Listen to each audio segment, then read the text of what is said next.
Olá, meus irmãos, sejam bem-vindos a mais um Palavra Encarnada, nossa meditação diária a partir do Evangelho. E o Evangelho de hoje, dia 23 de janeiro, domingo, está em Lucas, capítulo 1, versículos de 1 a 4, capítulo 4, versículos de 14 a 21. Mais uma vez, nós nos reunimos em nome do Pai, do Filho e do Espírito Santo. Amém.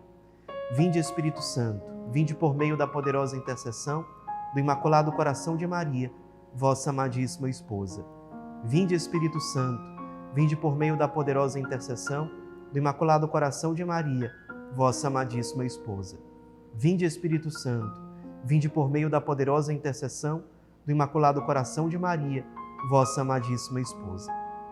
Diz o Evangelho de hoje. Muitas pessoas já tentaram escrever a história dos acontecimentos que se realizaram entre nós, como nos foram transmitidos por aqueles que desde o princípio foram testemunhas oculares e ministros da palavra. Assim sendo, após fazer um estudo cuidadoso de tudo o que aconteceu desde o princípio, também eu decidi escrever de modo ordenado para ti, excelentíssimo Teófilo. Deste modo, poderás verificar a solidez dos ensinamentos que recebeste. Naquele tempo, Jesus voltou para a Galiléia com a força do Espírito, e sua fama espalhou-se por toda a redondeza. Ele ensinava nas suas sinagogas e todos o elogiavam. E veio à cidade de Nazaré, onde se tinha criado. Conforme seu costume, entrou na sinagoga no sábado e levantou-se para fazer a leitura. Deram-lhe o livro do profeta Isaías. Abrindo o livro, Jesus achou a passagem em que está escrito: O Espírito do Senhor está sobre mim, porque Ele me consagrou com a unção para anunciar a boa nova aos pobres. Enviou-me para proclamar a libertação aos cativos e aos cegos a recuperação da vista, para libertar os oprimidos e para proclamar um ano da graça do Senhor. Depois fechou o livro, entregou-o ao ajudante e sentou-se. Todos os que estavam na sinagoga tinham os olhos fixos nele. Então começou a dizer-lhes: Hoje se cumpriu esta passagem da Escritura que acabastes de ouvir. Meus irmãos, nós estamos no tempo comum e nós estamos acompanhando aqui o comecinho do Evangelho de Lucas. Por quê? Porque nós estamos no ano litúrgico que é chamado de ano C. No ano C, nós lemos ao longo dos domingos do tempo comum, de forma prioritária, o Evangelho de Lucas. No ano A, Evangelho de São Mateus. No ano B, Evangelho de São Marcos. No ano C, o Evangelho de São Lucas. E o Evangelho de São João? O Evangelho de São João normalmente é lido no tempo do Natal, no tempo da Páscoa, em vários momentos. Então, nós, ao longo dos domingos desse ano, na grande maioria das ocasiões, no tempo comum, nós vamos ler de forma continuada o Evangelho de São Lucas. E aqui, logo no comecinho, nós vemos que Lucas está escrevendo o seu Evangelho para um senhor chamado Teófilo. Excelentíssimo, devia ser uma pessoa importante na época. E Lucas, ele era, ao que tudo indica, médico, e era também uma espécie de historiador, porque ele diz que vai atrás dos dados, das informações mais precisas, dos relatos, das testemunhas oculares, dos acontecimentos, para escrever o seu evangelho.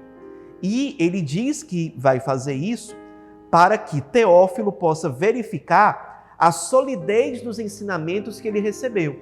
Isso, certamente, porque Teófilo já estava sendo evangelizado, já passou por um processo de catequese, e Lucas está escrevendo o seu evangelho para dar mais solidez a tudo isso que Teófilo já estava recebendo. Isso aqui nos mostra a importância da formação pessoal.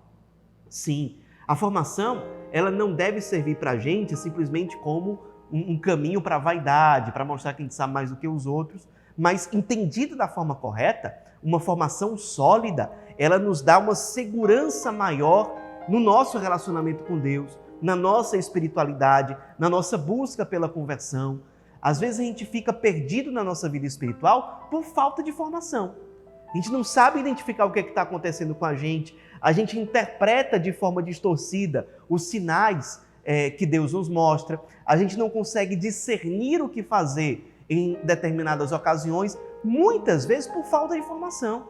Então a formação ela é algo muito importante na nossa caminhada. Por isso a gente precisa sempre estar buscando formação na doutrina da igreja, nos documentos, nos ensinamentos dos santos, dos grandes teólogos da igreja. Isso é importante para nos dar segurança, solidez, como diz Lucas, para a gente poder discernir as coisas, saber escolher, saber caminhar, descobrir qual é a vontade de Deus para nós. Então vem essa reflexão. Qual a importância que nós estamos dando para a nossa formação? Para a nossa formação pessoal, comunitária, para dar solidez, para a gente poder fazer a vontade de Deus de uma forma mais concreta, mais eficaz, que dê mais frutos. Será que nós estamos priorizando isso? E mais ainda, onde é que nós estamos buscando as nossas fontes de formação? Às vezes a gente vai buscar em fontes que estão em total dissonância, em total falta de comunhão com a igreja. É óbvio que não é uma fonte confiável. Então, vamos saber onde buscar. Vamos naquelas fontes, catecismos, fontes seguras, doutrina social da igreja, pronunciamentos dos papas, dos bispos, e encontrar fontes sólidas para alimentar e iluminar a nossa caminhada. Procurar realmente o relato dos santos, dos grandes teólogos e por aí vai. Segundo, Jesus, ele está aqui na Galileia, ele já era muito conhecido, as pessoas o elogiavam. Pelo Evangelho de São João, a gente sabe que nessa época na Galileia, Jesus já estava fazendo curas, milagres, já tinha discípulos, embora os apóstolos só vão ser instituídos depois. Mas Jesus já fazia o seu ministério ali na Galileia. E aqui, no trecho de hoje do Evangelho, ele chega a Nazaré, ou seja, a cidade onde ele tinha sido criado, onde ele tinha passado a sua infância, onde ele morou com a Sagrada Família. E aí, como era costume dele, diz o Evangelho, ele estava na sinagoga no sábado. Lembre que Jesus era judeu. Então, no sábado, ele estava na sinagoga e ele se levantou para fazer a leitura.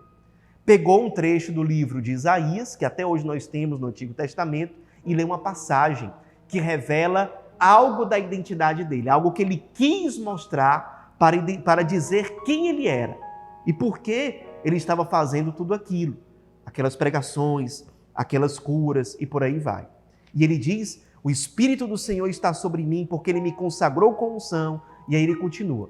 Nesse trecho do profeta Isaías, essa é uma fala típica do Messias.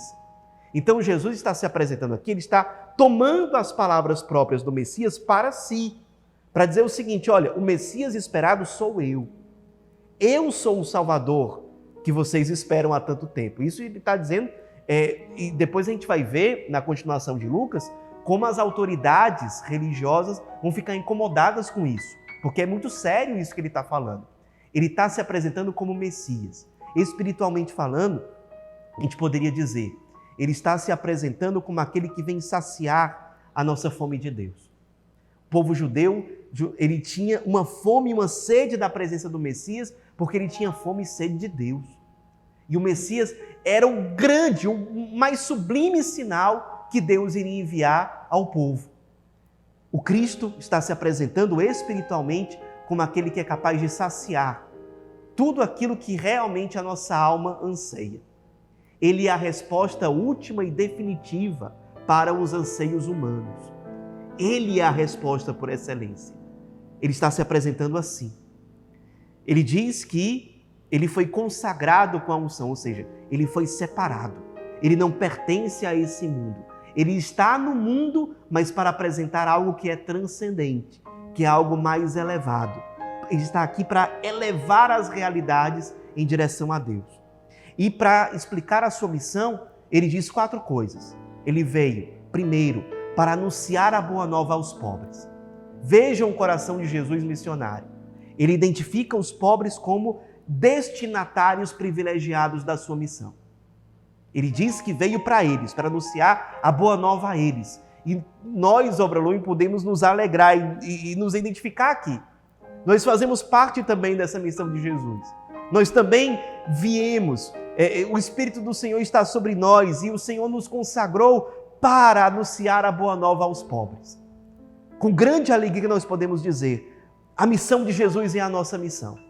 E que alegria e que honra fazer parte da mesma missão de Cristo. Que honra que Ele nos aceite para compartilhar o seu mesmo ministério. E Ele continua, enviou-me para proclamar a libertação dos cativos, aqueles que estão presos. Quantas pessoas estão presas e precisam de uma resposta? O Cristo se apresenta como essa resposta para aqueles que não têm verdadeira liberdade. E é claro que isso pode ser entendido em muitos sentidos. Terceiro, enviou-me para proclamar aos cegos a recuperação da vista. Quantos não conseguem enxergar? Quantos não conseguem enxergar Deus? Quantos não conseguem mais enxergar esperança, salvação? Cristo se apresenta como resposta àqueles que não conseguem ver. E por último, ele diz que veio para proclamar um ano da graça do Senhor. Para o judeu, um ano da graça do Senhor é um ano do perdão. É o ano em que todas as dívidas são perdoadas. Ele veio para apresentar, portanto, a misericórdia de Deus. Ele veio para trazer o perdão de Deus à humanidade. Essa, sinteticamente, é a missão de Jesus aqui. Depois ele fecha o livro. E quando a gente fala em livro, porque ele fecha o livro, as pessoas ficam com os olhos fixos nele, e ele termina o evangelho de hoje dizendo que hoje, ou seja, naquele momento, se cumpriu esta passagem da Escritura que acabastes de ouvir. Esse hoje, sim, representa aquele dia. Mas será que esse hoje não pode representar o hoje, hoje mesmo? O agora? Pode. A gente pode fazer uma reflexão sobre o seguinte. Nesse momento, Jesus fecha um livro. E livro, biblicamente, nos faz lembrar lá do final da Bíblia, no livro do Apocalipse, quando Jesus aparece ressuscitado, glorioso, abrindo um livro. Aqui ele fecha. Lá, no fim da Bíblia, ele abre. E naquele livro, o que é que está escrito? Estão escritos os nomes dos eleitos, daqueles que foram salvos. A gente pode meditar o seguinte: a alegria que nós teremos um dia em ver que naquele livro, no livro da vida, está o nosso nome. Agora, para que o nosso nome esteja ali naquele livro, é preciso que essa missão, desse livro que foi fechado aqui, seja a nossa missão também. A igreja entende que ela é continuadora da mesma missão de Jesus.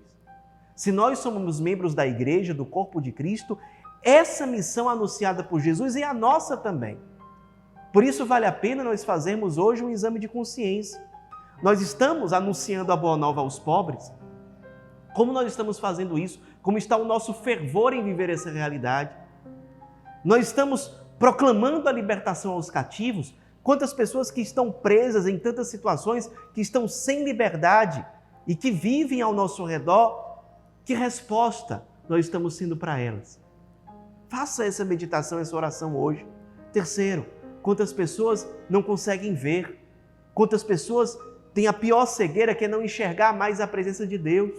E aí o que reina é a falta de esperança, é o desânimo, é a tristeza, que muitas vezes leva a coisas mais graves. Será que nós estamos atentos a esses cegos que estão ao nosso redor? E será que nós estamos dispostos a abraçar a missão de Jesus, de sermos, junto com Ele, resposta para essa cegueira? De que modo nós estamos iluminando o mundo para que o mundo não seja mais cego diante de Deus, diante dos seus sinais? E em quarto lugar, será que nós estamos proclamando ou ministrando a misericórdia de Deus diante das pessoas?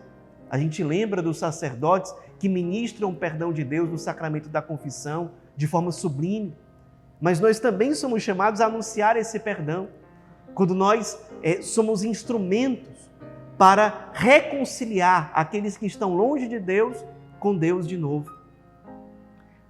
Será que nós somos ministros dessa reconciliação no mundo?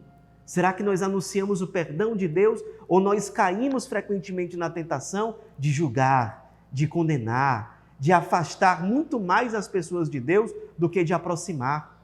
talvez com o nosso jeito de ser mesquinho, sisudo, arrogante.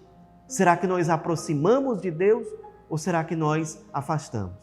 Meditemos, porque a missão de Jesus precisa ser assimilada e entendida como a nossa missão. Ave Maria, cheia de graça, o Senhor é convosco. Bendita sois vós entre as mulheres e bendito é o fruto do vosso ventre, Jesus. Santa Maria, Mãe de Deus, rogai por nós, pecadores, agora e na hora de nossa morte. Amém.